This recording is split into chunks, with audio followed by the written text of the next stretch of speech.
Class 12 के प्यारे विद्यार्थियों, साहित्यिक हिंदी का पेपर है जो 18 फरवरी के लिए सबसे ज़्यादा महत्वपूर्ण है।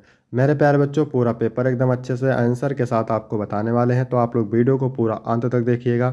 यदि आप वीडियो को अंत तक देखते हैं तो ये मेरी गारंटी है कि आप बोर्ड एग्ज़ाम 2026 में 95 प्लस लेकर आओगे।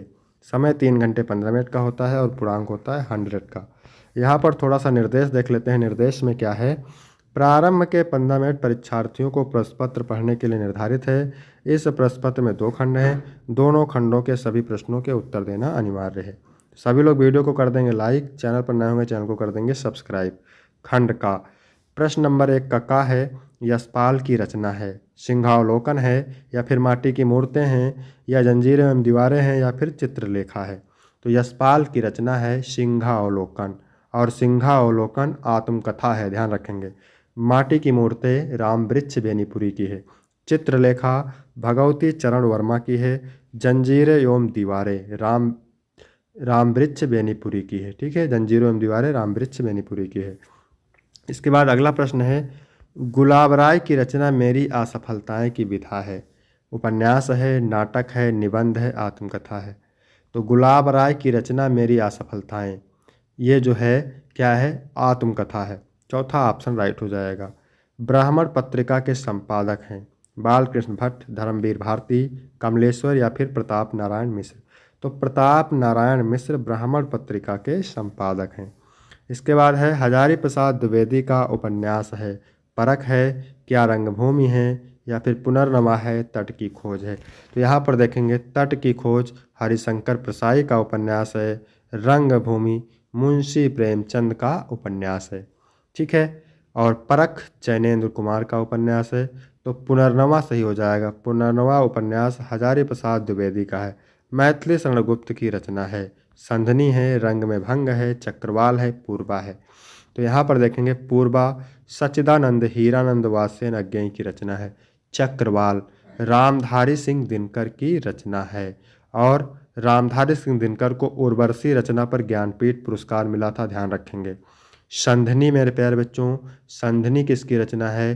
तो संधनी रचना है महादेवी वर्मा की, और महादेवी वर्मा को आधुनिक युग की मीरा कहा जाता है।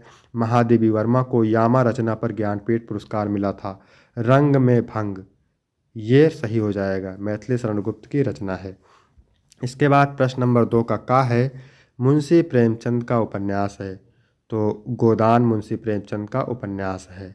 नहुस, नहुस क्या है? गोपाल चंद्र गिरधरदास का नाटक है, और हिंदी का पहला मौलिक नाटक है। इंदुमती हिंदी की प्रथम कहानी है किशोरी लाल गोस्वामी की। यामा महाकाव्य महादेवी वर्मा का है। हुंकार काव्य के रचयिता हैं सुमित्रानंद पंत अज्ञेय, रामधारी सिंह दिनकर मुक्तिबोध। तो इसका राइट आंसर हो जाएगा रामधारी सिंह दिनकर। इसके बाद अगला प्रश्न है, प्रयोगवादी काव्यधारा के प्रमुख कवि हैं। केदारनाथ अग्रवाल हैं, त्रिलोचन हैं, शमशेर बहादुर हैं, नागार्जुन हैं। तो प्रयोगवादी काव्यधारा के कवि हैं शमशेर बहादुर सिंह। और कौन कौन से कवि हैं? तो सच्चिदानंद हीरानंद वासेन अज्ञेय हैं, गिरजा कुमार माथुर हैं, प्रभाकर माचवे हैं, गजानन माधव मुक्तिबोध हैं, भरत भूषण अग्रवाल हैं। ठीक है, और प्रगतिवादी काव्यधारा के कवि हैं नागार्जुन, त्रिलोचन और केदारनाथ अग्रवाल।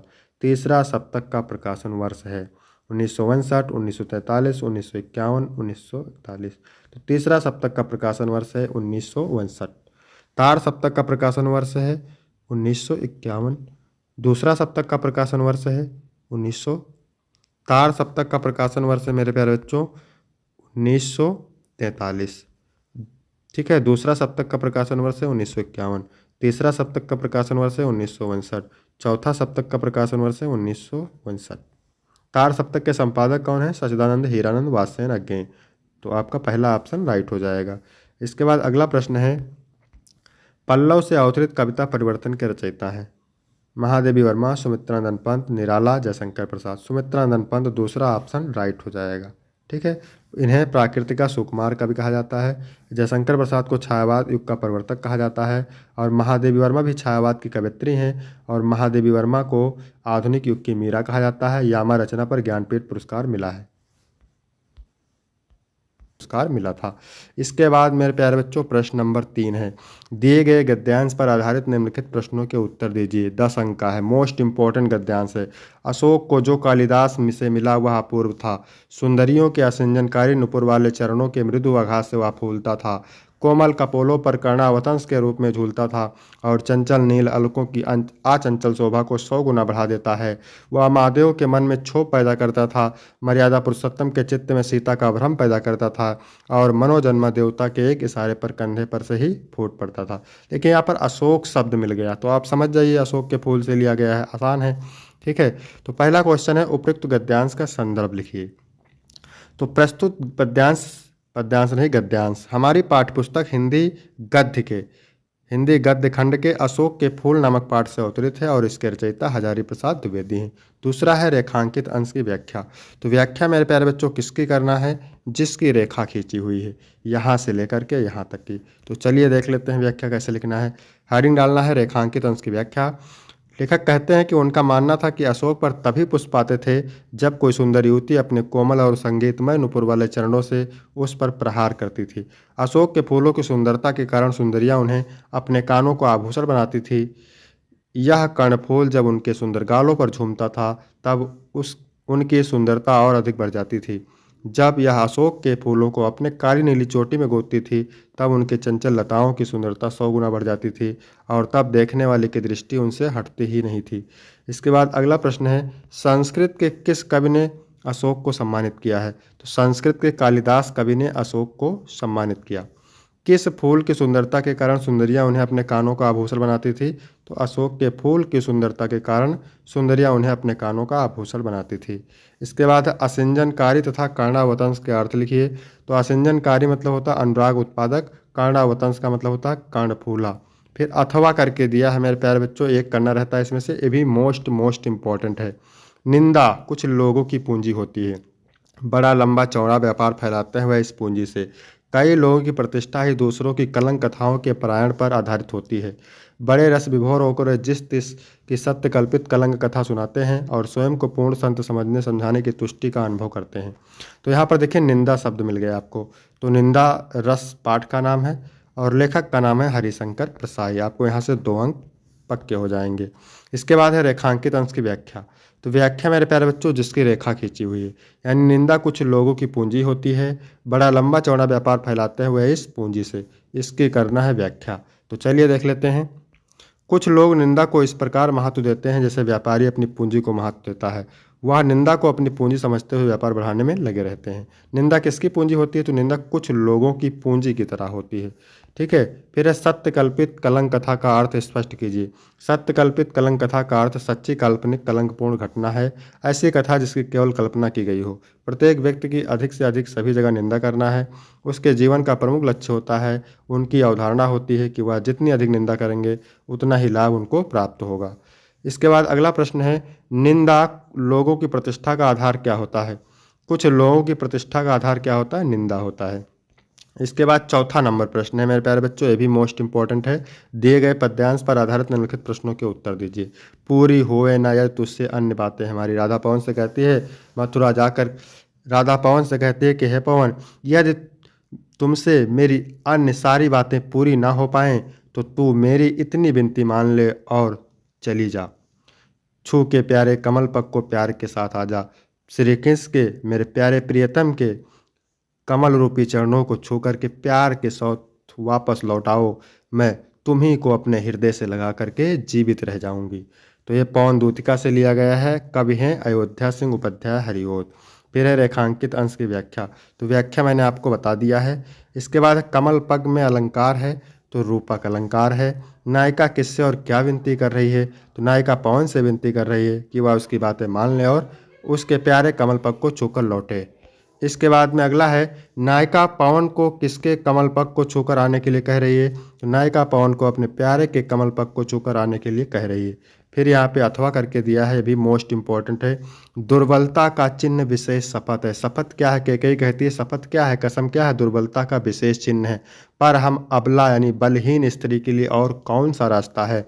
कैकेयी कहती है यदि मैं भरत से उकसाई गई हूँ। यदि मुझे राज्य के लिए भरत ने जरा सा भी उकसाया हो तो जिस प्रकार मैं अपने पति को खो दिया हूँ उसी प्रकार पुत्र को भी खो दूँ। ठहरो, मत रोको मुझे, मैं जो कह रही हूँ सब लोग सुने। यदि उसमें कोई तत्व पाओ, सार पाओ तो उसे सब धारण कर लें। कैकेयी कहती है, करके पहाड़ सा मौन, पाप मौन रह जाऊं, राई भर भी अनुताप न करने पाऊं। कैकेयी कहती है कि मैं पहाड़ के समान बड़ा पाप करके चुप रह जाऊं और रत्ती भर भी पश्चाताप न करने पाऊं। तो ये कैकेयी का अनुताप से लिया गया है और मैथिली शरण गुप्त इसके कवि हैं। ठीक है, रेखांकित अंश की व्याख्या, तो व्याख्या मैंने बता दी आपको। इसके बाद दुर्बलता का चिन्ह क्या है? तो दुर्बलता यानी सौगंध खाना व्यक्ति की दुर्बलता का परिणाम है। दुर्बलता का चिन्ह है शपथ खाना। इसे कौन किससे कह रहा है? तो यह कथन कैकेयी राम से कह रही है। ठहरो, मत रोको मुझे, कहो सो सुन लो, यह कथन किसका है? तो ये कैकेयी का कथन है। ठीक है। नीरो की क्या स्थिति थी यहाँ पर दिया हुआ है। तो नीरो सभा अपने हृदय को थपथपाते हुए रुदन कर रही थी। इसके बाद प्रश्न नंबर 5 का है, निम्नलिखित में से किसी एक लेखक का जीवन परिचय देते हुए उनकी कृतियों का उल्लेख कीजिए। शब्द सीमा 80 शब्द है और 5 अंक का है मेरे प्यारे बच्चों। हरिशंकर प्रसाई, प्रोफेसर जी सुंदर रेड्डी, हजारी प्रसाद द्विवेदी। ठीक है, जीवन परिचय का वीडियो ऑलरेडी अपलोड है और कल एक वीडियो आपको जीवन परिचय का मिलेगा जो कि मोस्ट इंपॉर्टेंट रहेंगे।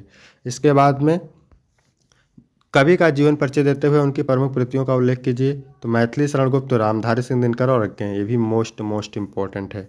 इसके बाद 6 नंबर है, पंचलाइट कहानी के उद्देश्य पर प्रकाश डालिए अथवा बहादुर कहानी की कथावस्तु का सार लिखिए। तो इसका भी वीडियो आपको कल कंप्लीट मिल जाएगा। इसके बाद 7 नंबर प्रश्न है, 100 पठित खंडकाव्य के आधार पर किसी एक खंड के एक प्रश्न का उत्तर दीजिए। शब्द सीमा 80 शब्द है और 5 अंक का है। तो ये खंडकाव्य अलग अलग जिले के लिए अलग अलग होता है, तो इसको आप जरूर तैयार करेंगे। फिर है खंड खा। प्रश्न नंबर 8 का है, निम्नलिखित संस्कृत गद्यांशों में से किसी एक का संदर्भ सहित हिंदी में अनुवाद कीजिए। तो ये 7 नंबर का पूछा जाता है। मोस्ट इंपॉर्टेंट गद्यांश है। 2 नंबर संदर्भ के लिए मिलते हैं, 5 अंक अनुवाद के।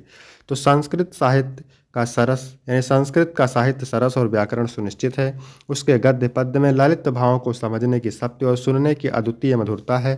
अधिक कहने से क्या, चरित्र के निर्माण में जैसी प्रेरणा संस्कृत साहित्य देता है वैसी प्रेरणा कोई भी साहित्य नहीं देता है। मूलभूत मानवीय गुणों की जैसी विवेचना संस्कृत साहित्य में है वैसी विवेचना किसी भी साहित्य में नहीं है। संदर्भ लिखेंगे, प्रस्तुत गद्यांश हमारी पाठ्यपुस्तक संस्कृत दिग्दर्शिका के संस्कृत भाषाएं महत्तम नामक पाठ से अवतरित है। फिर यहाँ पे देखेंगे अथवा करके दिया है, ये भी मोस्ट इंपॉर्टेंट है।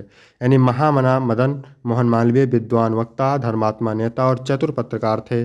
उनका सर्वोच्च गुण जनसेवा था।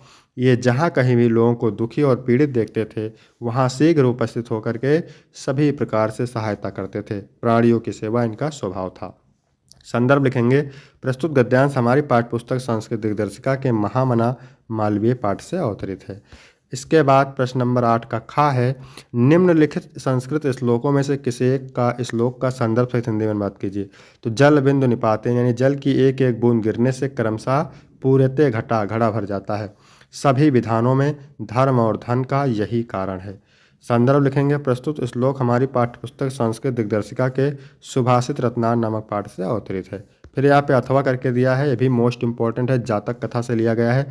तुम्हारा उल्लू का राज्याभिषेक मुझे अच्छा नहीं लगता, इस क्रोधहीन का मुख देखो, क्रोध करने पर कैसा होगा। फिर प्रश्न नंबर 9 है, निम्नलिखित में से किन्हीं 2 प्रश्नों के उत्तर दीजिए। तो 4 प्रश्न पूछे जाएंगे, 2 प्रश्न आपको करना रहेगा। ठीक है, 4 अंक आपको यहाँ से मिलेंगे। इसके बाद 10 का खा गा है, श्रृंगार रस अथवा करुण रस, यमक अथवा संदेह अलंकार, चौपाई अथवा कुंडलीय छंद। तो श्रृंगार रस, यमक अलंकार, चौपाई छंद, ये सब आप तैयार कर लेंगे। 6 अंक यहाँ से आपको मिल जाएंगे। फिर 11 नंबर प्रश्न है, निम्नलिखित में से किसी एक विषय पर निबंध लिखिए। तो ये मोस्ट इंपॉर्टेंट निबंध है और इनका वीडियो ऑलरेडी अपलोड है, तो आप देख सकते हैं। ठीक है, 12 का है पहला, वधुत्सवा का संधि विच्छेद क्या होता है? तो वधु प्लस उत्सवा होता है। और स्वागतम का होता है शु प्लस आगतम, इसमें दीर्घ संधि है, इसमें यणि संधि है।